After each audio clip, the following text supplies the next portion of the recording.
MADRAK IRONHIDE, Thornwood Chieftain, Trollblood Trollkin Warlock.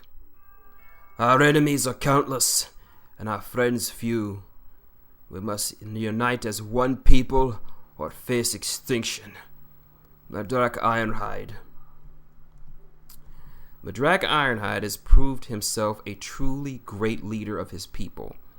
Leadership in times of peace is easy, but MADRAK has confronted many recent trials and tribulations. His life has been darkened by ill omens and setbacks that would have crushed the spirit of a lesser chief.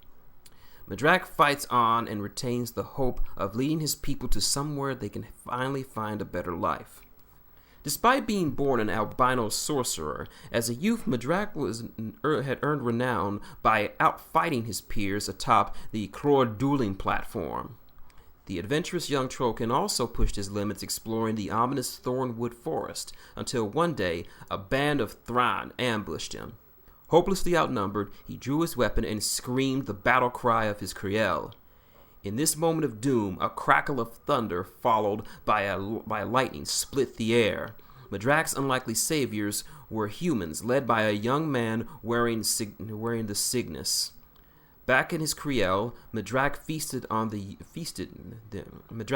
the youth and invoked the tradition of the Kulgat ceremony, which made them blood brothers for life.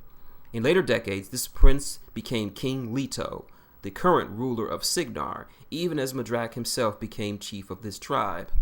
In recent times, human warfare has spread across the Thornwood and other remote places the Kriels inhabit. MADRAK couldn't turn away the refugees who came for him for aid, and soon he found himself responsible for a staggering number of Kriels. When an army of Crixian dead blazoned across through the region, killing everything in their path, MADRAK embraced a desperate solution.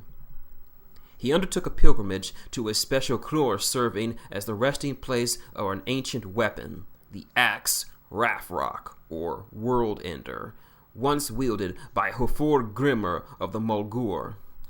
Legend proclaims that this weapon is so mighty that wielding it would bring a dire curse upon the world to herald the end of days and unleash the devourer worm.